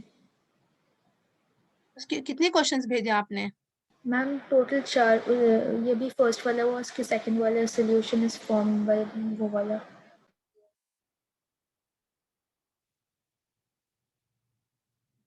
A solution is formed by, yes ma'am. आपने इसे नेट पे देखा? यस मैम नेट पे देखा, लेकिन उस उधर कुछ और कर रहे। हाँ मैं देखती हूँ।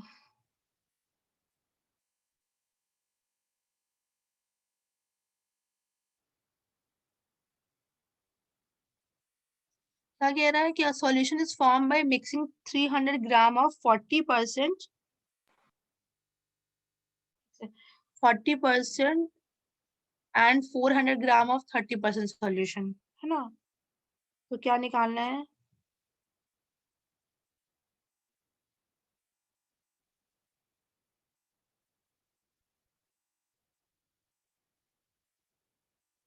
हाँ, by mass calculate the mass of the solution. एक मिनट ऊपर चला गया, एक सेकेंड।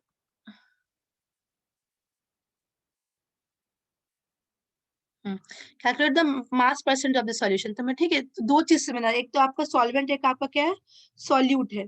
दो चीज से मिक्स होके बन रहा है, ठीक है। तो यहाँ पे आपका सॉल्यूट और सॉल्वेंट दो चीज में, आप 300 ग्राम 40% का कितना होगा? 300 ग्राम 40% का कितना होगा? आप निकालो 40% 300 ग्राम का कितना होगा?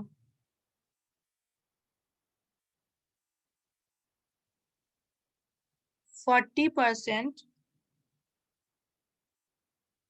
देखो मैम टोटल 120। आपका जो मास है, हाँ ठीक है, देखो बता रही हूँ। टोटल जो आपका मास होगा सॉल्यूशन का, दोनों मिलके बन रहा है ना। या फिर हट, अभी एक काम करो, मास परसेंटेज कैसे निकालती हूँ, देखो देखो। A solution is formed by mixing 300 gram of 40% and 400 gram of 30% of a solution by mass. Calculate the percentage of the solution, ठीक है। तो हम कैसे निकालेंगे? पहले तो हमें टोटल मास कितना हो गया, टोटल आपका जो मास आप ले रहे हो कितना हो गया, 400 प्लस 300, वो आपका आ गया तो 700। ये टोटल कोई दिक्कत? सोल्यूशन का मास है। हम परसेंटेज ऐसे निकालते हैं, टोटल मास बाई जो आपका परसेंटेज लिया इनटू 100, ठीक है। तो अब कितना परसेंटेज लिया हम लोग निकाल लेते हैं। तो अब देखो, हम जो मास परसेंटेज निकालते हैं वो निकालते हैं टोटल परसेंट, टोटल मास कितना है, 300 प्लस 400 700 है। अब उसने 300 का 40% लिया, तो अब निकालते हैं 300 का 40% कितना होगा? आपने निकाला था ना अभी, 120। 120, ठीक है। उसी तरह दूसरे का निकालेंगे हम, 400 ग्राम का 30% निकालेंगे। मैम लेकिन इनका ये निकालने से हमें ये सॉल्यूट मिल रहा है या सॉल्वेंट मिल रहा है? हमें सॉल्वेंट और सॉल्यूट से मतलब नहीं है, हमसे हमारा दोनों उससे मतलब नहीं है, हमारा दोनों मिलकर सॉल्यूशन बन रहा है। तो हम क्या करेंगे, जितना परसेंटेज ले रहे हैं उनको ऐड करेंगे, बाय टोटल जितना मास हमने लिया था इनटू 100 कर देंगे। तो हमने टोटल जो मास लिया 300 प्लस 400, वो तुम्हारा क्या हो गया, 700 नीचे में ले लिया मैंने। ऊपर में हम लेंगे उसका जितना परसेंटेज ले रहे हैं, तो तुमने 300 का 40% लिया जो तुम्हारा 120 आया, और 40% का क्या, 30% 100 का लिया, तो तभी 120 आएगा। Yes ma'am. 120 आएगा। यस तो मैम। 120 ऐड करके कितना हो जाएगा? 240। 240। तो हम जो मास उसका ले रहे हैं वो लिखेंगे बाय टोटल मास इनटू 100। तो आपका 2 जीरो यहाँ से कैंसिल आउट हो गया, ठीक है। तो 7 से 240 काट लो, 7 में 240 तो नहीं आता है ना, समथिंग जाएगा, 3 पॉइंट समथिंग आएगा परसेंटेज आपका। मैं डिवाइड करके बता रही हूँ।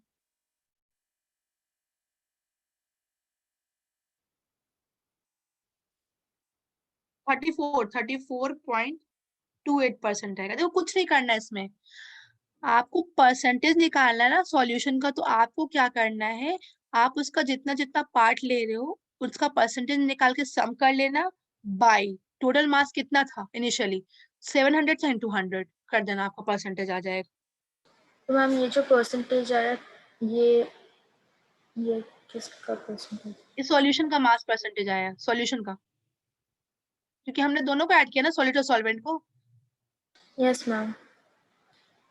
लेकिन मैम इधर तो स्पेसिफाई नहीं किया होता कि कौन सा सॉल्यूट, अगर दोनों ही सॉल्यूट होते तब क्या हमें होगा?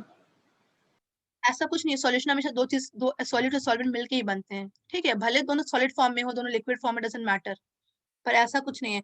ऐसा थोड़ा ना कि दोनों सॉलिड दे देगा, कैसे फिर सॉल्यूशन बनेगा, फिर पूछेगा ही नहीं सॉल्यूशन का मास हो।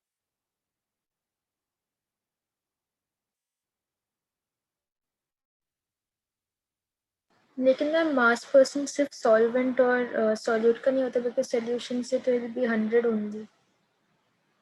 नहीं, क्योंकि ऐसा कुछ नहीं है, हम मास परसेंट निकालते हैं कि हम जो तुम्हारा जितना टोटल मास है, मतलब जब यहाँ पे जब बना रहे हैं तो हम जो टोटल मास गिवन है तो वो मास हम नीचे लिखते हैं, अगर नहीं मेंशन होता तो हम मान लेते हैं कि 100 ग्राम में वो गिवन है, मतलब 100 ग्राम में है वो। ओके।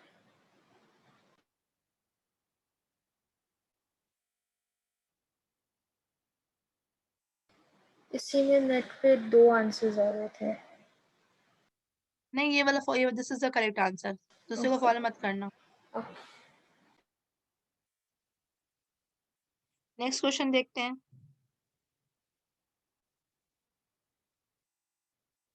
सॉल्यूशन चैप्टर में पढ़ा रहे होंगे मोलैरिटी, मोल्स, ये सारी चीजें उसी में आया होगा ना ये सारे। Yes, ma'am. नेक्स्ट क्वेश्चन पूछ रहे हैं कि आपको कितना, मतलब तुम्हारा मोलैरिटी कैपिटल M डोनेट करता है मोलैरिटी, तो वो कह रहा है कि आपका 0. जो भी है 1 m HCl सॉल्यूशन है, ठीक है, 0.1 HCl सॉल्यूशन है, तो उसका कितना वॉल्यूम आप लोगी कि आपका जो 1 ग्राम मतलब मिक्सचर है, दोनों N2CO3 NH3 दोनों का मिक्सचर को 1 ग्राम को न्यूट्रलाइज कर दे। 1 gram mixture of N2CO and containing an equal amount of the, 1 minute, हाँ, तो वॉल्यूम निकालने से कितना वॉल्यूम लोगे आपके वो हो जाए, you have to find the volume. Ma'am इधर HCl is reacting with the mixture या उनके साथ अलग अलग से रिएक्ट हो रहा है? नहीं, वो मिक्सचर के साथ रिएक्ट कर रहे हैं HCl। तो मैम सोडियम बाइकार्बोनेट और सोडियम कार्बोनेट का दोनों का मिक्सचर से मिक्सचर है, क्या आता दोनों है? का मिक्सचर दिया हुआ है, मतलब दोनों मिक्स है, दोनों तुम्हारा क्या है, एक बीकर में दोनों को डाल दिया, ठीक है, और दोनों का मास क्या कह रहा है तुम्हारा, 1 ग्राम है, दोनों का मास क्या कह रहा है, तो हो सकता है कि मान लो N2CO3 का मास x ग्राम हो, तो तुम्हारा NHCO3 का मास कितना होगा, 1 माइनस x होगा, क्योंकि हमें पता नहीं ना कितना एक होगा, कोई दिक्कत है। और तुमको पता है मॉलिक्यूलर वेट कितना होता है N2CO3 का, हमें मोल्स के टर्म में बात करना है, इसलिए मैं मोल्स निकाल रही हूँ, मोल्स का फॉर्मूला पता है कितना होता है, Yes, N2CO3 का ma'am. आपका मॉलिक्यूलर मास होता है x 106 ग्राम, मोल का फॉर्मूला क्या होता है, और NHCO3 का आपका मोलर मास होता है 84, ठीक है, तो मोल्स Yes, निकालो। ma'am. मोल्स का फॉर्मूला होता है given mass by molecular mass, इसका मास हमें नहीं पता, x मान लिया, और मॉलिक्यूलर मास 106 है, उसी तरह हम उसका मोल्स निकाले, NHCO3 का निकाल रहे हैं, इसका मास 1 माइनस x है, और गिवन मास कितना है 180, मतलब गिवन मास 1 माइनस x है और मॉलिक्यूलर मास 1/84 है, कोई दिक्कत है। Yes, ma'am. अब देखो यहाँ पे क्वेश्चन क्या कह रहा है, जो N2CO3 है और सोडियम कार्बोनेट है, दोनों के मोल्स कितने इक्विमोलर समझती हो, मैम इक्विमोलर समझती हो, सेम है, उनका दोनों के मोल मोल्स सेम है। सेम है, तो दोनों के मोल्स को सेम इक्वेट कर दो, अब यहाँ से x की वैल्यू निकाल सकती हो, यस मैम। जब इसको आप सॉल्व करोगे तो आपकी x की वैल्यू आई, क्रॉस मल्टीप्लाई करके सॉल्व करना, ठीक है, x की वैल्यू आएगी 0.5578 ग्राम, ठीक है, तो अब पता चल जाएगा मेरा वो कितना है, हमारा N2CO3 पता चल गया कितना है, तो ये भी पता चल जाएगा, 1 में से माइनस कर देना, पता चल जाएगा, यस 1 मैम। में से x माइनस करो तो कितनी आ जाएगा आपका, मैं डायरेक्ट लिख दे रही हूँ, आ जाएगा 0.4422 ग्राम, कोई दिक्कत। अब मोल्स निकाल लो, अब दोनों की मोल्स निकल जाएंगे, यहाँ पे x की वैल्यू पुट करो, x कितनी आए 0.5578 को डिवाइड कर दो 106 से, तो आपके मोल्स कितने आ जाएंगे, बताती हूँ मैं कितने आएंगे, आ जाएंगे आपके 0.442 आ जाएंगे मोल, आई एम सॉरी, इसके मोल आ जाएंगे, लिखो 0.0052526 मोल्स आ गए इसके, ठीक है, कोई दिक्कत। तो अब तुम्हें रिएक्शन लिखना पड़ेगा, रिएक्शन लिखो कि क्या रिएक्शन हो रहा है, ठीक है, तो आपका रिएक्शन मैं लिख रही हूँ,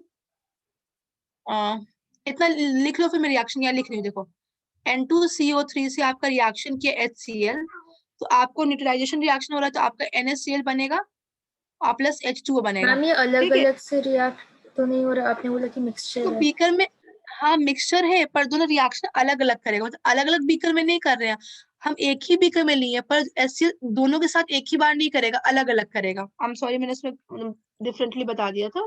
ठीक है, तो अब देखो इसका ओके मैम। रिएक्शन ये होगा, उसी तरह उसका रिएक्शन लिखो। सोडियम हाइड्रोजन कार्बोनेट का रिएक्शन होगा HCl से, तो आपका बनेगा NaCl प्लस H2O, दोनों का सेम बनेगा CO2।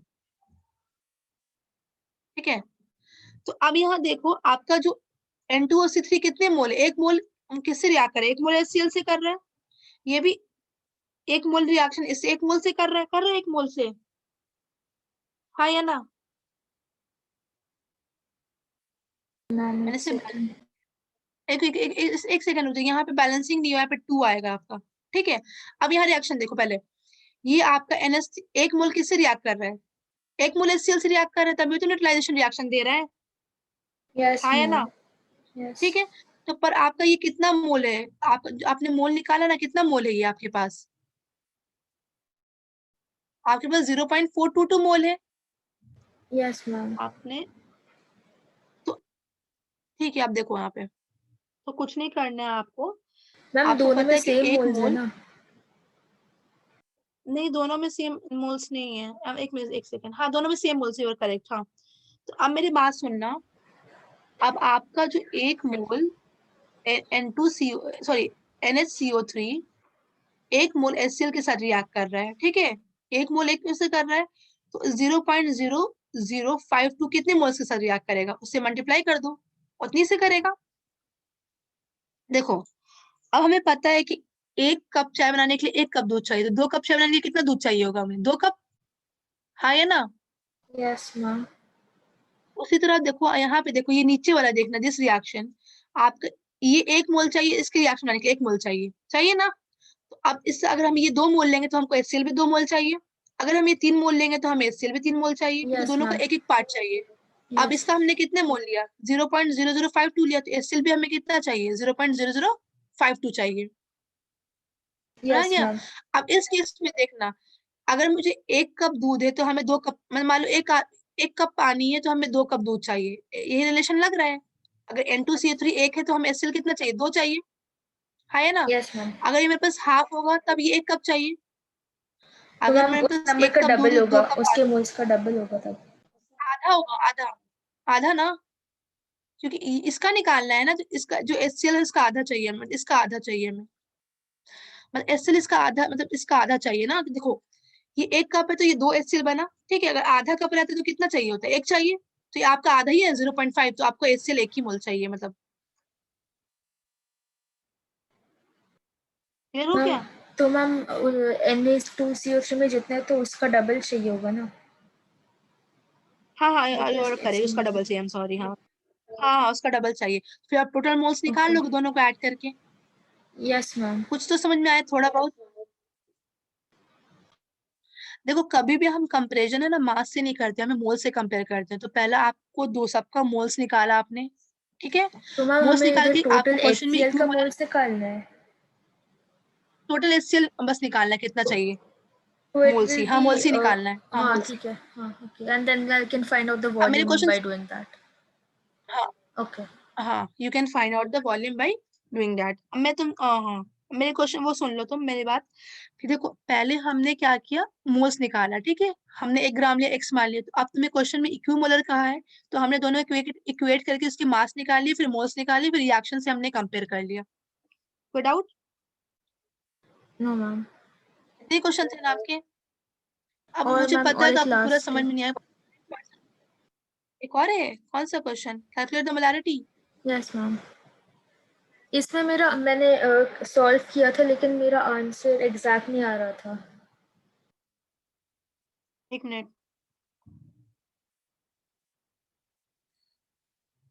मोलैरिटी का फॉर्मूला क्या होता है पता है। Yes ma'am. एक मिनट बता रही, रुक जाओ।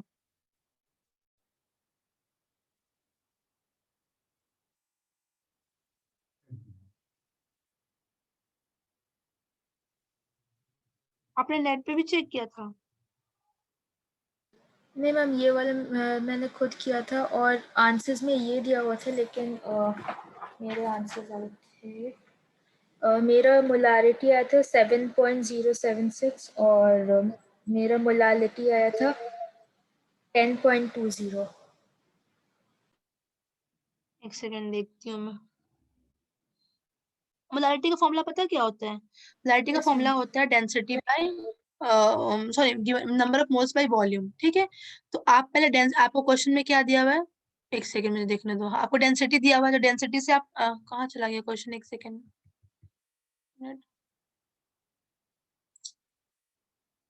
एक मिनट। तो आपको देखो, आपको क्या करना है, डेंसिटी से वॉल्यूम निकालना है। आपने वॉल्यूम निकाला सॉल्यूशन का डेंसिटी यस से मैम, यूज दोनों करके? सॉल्यूशंस का मैंने वॉल्यूम निकाला। 100 ग्राम सॉल्यूशन का मास क्या लिया था? 100 ग्राम लिया था? Yes ma'am. 100 ग्राम लिया था? यस मैम, मैंने दोनों सॉल्यूशंस का 100 ग्राम लिया था। ठीक है, फिर आपने वहां से, पर आपको मोलारिटी में वेट यूज करना है, मास यूज करना है, तो फिर आपको जरूरत ही नहीं उसमें वॉल्यूम निकालने की। जब मोलारिटी निकाल रहे हो तो आपको वहाँ पे वॉल्यूम की जरूरत नहीं है। आपको किसकी जरूरत है वहाँ पे? मैम मैंने आपको मोलारिटी बस के लिए वॉल्यूम निकाला था। ठीक है, निकाला था। और मास क्या लिया था? नंबर ऑफ मोल्स निकाला था फिर H2SO4 का। यस मैम, 100 डिवाइडेड मोलारिटी का बाय 98। 100 क्यों किया था? सल्फ्यूरिक एसिड का मास कितना? 95% समझती, 95 ग्राम। एक सेकंड, एक इतना देख, मुझे एक मिनट रुक जाए, एक मिनट, मुझे क्वेश्चन ऊपर नीचे हो जा रहा है। हाँ 30% है ना, 30 ग्राम बाई 98 करोगी ना। हम जो मोल्स निकालते हैं तो वो सॉल्यूट का ही लेते हैं ना, तो हम क्या कर रहे हैं, आपका H2SO4 ले रहे हैं ना, तो उसका मास कितना है? मैम लेकिन मिक्स कर रहा है टोटल आपको। वेट ऑफ सॉल्यूट तो 30 + 70 नहीं किया था मैंने। टोटल वॉल्यूम आपने सही किया दोनों का लेके, ठीक है। एक मिनट रुक जाइए, मैं बता रही हूँ। पर आपने जब नंबर ऑफ मोल्स H2SO4 का निकाला, तो उसमें आपको मास आप 30 ग्राम का ही लोगे ना, क्योंकि जो ज्यादा रेशियो रहता है ना, वो होता है आपका सॉल्वेंट होता है। 30 और 70 को मिक्स कर रहे हैं ना, तो 30% आपका सॉलिड हो गया, 70% आपका क्या हो गया? मैम ये दोनों अलग अलग सॉल्यूशंस हैं ये? नहीं, वो कह रहा है कि आपने उसने एक सॉल्यूशन बनाया 30% सॉल्वेंट H2SO4 और 70% H2SO4 को मिक्स करके, ठीक है। 30% H2SO4 मतलब क्या हुआ? 30 gram of H2SO4 dissolve in 100 gram of, है ना। यस उसी मैम। तरह आपका तो नंबर ऑफ मोल्स 30 से निकालोगी ना, आपका सॉलिड क्या हुआ? 30 ग्राम बाई 98 करके निकालना। तो आपने क्या लेके निकाला था?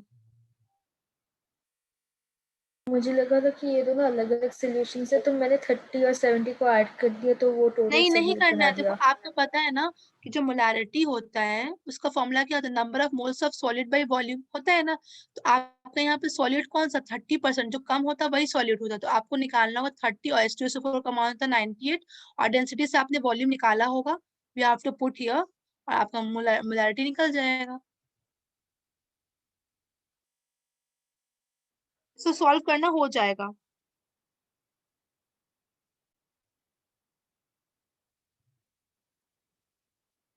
मैम तो वॉल्यूम किसका यूज करना है? टोटल वॉल्यूम तो वॉल्यूम ऐड कर 200 देना लेना है।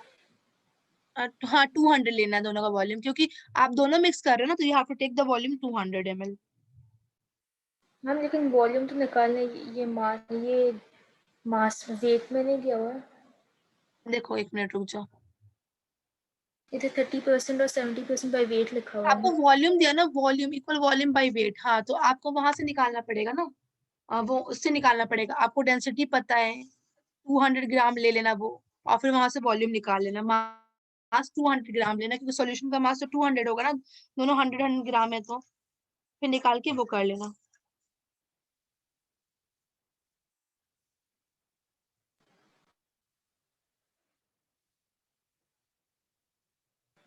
तो वैसे ही टोटल होगा नंबर ऑफ सॉल्यूशन का मोल्स। वेट 200 ग्राम्स है, वो उधर से निकालना है। हाँ 200 ग्राम हो जाए। वेट बाई वेट समझती हूँ, 30%, 30 gram of H2SO4 dissolve in 100 gram of solution. उसी तरह उसमें भी 70 लेकिन ग्राम ऑफ मैम इधर तो सोल्यूशन। डेंसिटी अलग अलग दिए हुए है। तो हमें एक ही, हम जो सॉल्वेंट उसी का हमें है ना, जो नीचे में लेते हैं वॉल्यूम ऑफ सॉल्यूशन लेते हैं ना, तो दोनों का तुम डेंसिटी निकाल के फिर वहां से जो वॉल्यूम आएगा दोनों को ऐड कर दोगी, तो फिर तुम्हारा वॉल्यूम ऑफ सॉल्यूशन दोनों डेंसिटी, एक में मास तुम 70 ग्राम 100 ग्राम लेना सॉल्यूशन का, एक में तुम लेना दोनों में 100 ग्राम लेना, और फिर वहां से तुम्हारा दोनों का जो मास आएगा यू हैव टू, सॉरी, जो वॉल्यूम आएगा उसको ऐड करना। एक सेकेंड देखो, तुम्हें जो डेंसिटी अलग अलग दी है ना, एक 30% H2SO4 के दिए, एक 70% H2SO4 के दिए। Yes ma'am. तो जो तो उसमें तुम्हें पता 30% मतलब क्या हो, 30 gram of H2SO4 dissolve in 100 gram of solution, है ना। यस तो मैम। आप वहां पे तुम 100 ग्राम यहाँ पे सॉल्वेंट का दिया हुआ है, तो तुम्हें 70 लेके चलना है, ठीक है। या फिर तुम हाँ, ये पूरा सॉल्यूशन, हाँ 70 लेना, और वहां से तुम अपना डेंसिटी पुट करना, वहां से मास आ जाएगा। नीचे केस में भी वही करना, और फिर दोनों के मास को ऐड कर दोगी, आई मीन दोनों के वॉल्यूम को ऐड कर दोगी, तो तुम्हें वॉल्यूम ऑफ सॉल्यूशन मिल जाएगा। दोनों के अलग अलग से तुम्हें वॉल्यूम निकालना है, और फिर दोनों का वॉल्यूम ऐड कर देना है, तो फिर आपको वॉल्यूम ऑफ सॉल्यूशन निकल जाएगा। और मोल्स निकालना 30% को ही लेके, और फिर वॉल्यूम पुट करके निकाल लेना मोलारिटी। एंड मैम मोलालिटी के लिए जो मास ऑफ सॉल्वेंट होता है ना, हाँ मास ऑफ सॉल्वेंट होता है, तो आपका मास सॉल्वेंट का कितना हो जाएगा, 100। 70 ग्राम होगा। ओ 100 हाँ, कैसे, सॉरी सॉल्यूशन का 70। मास हाँ 100 सर। होगा।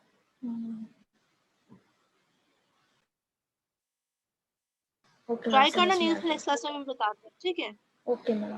करना, थोड़ा सा प्रॉब्लम थोड़ा समझने में वो होता है, पर हो जाएगा, ट्राई करना, क्योंकि एक दूसरे से कनेक्टेड होता है तो वो टाइम लेता है। तो करना, नहीं तो फिर हम लोग डिस्कस करते हैं, ठीक है। चलो फिर कल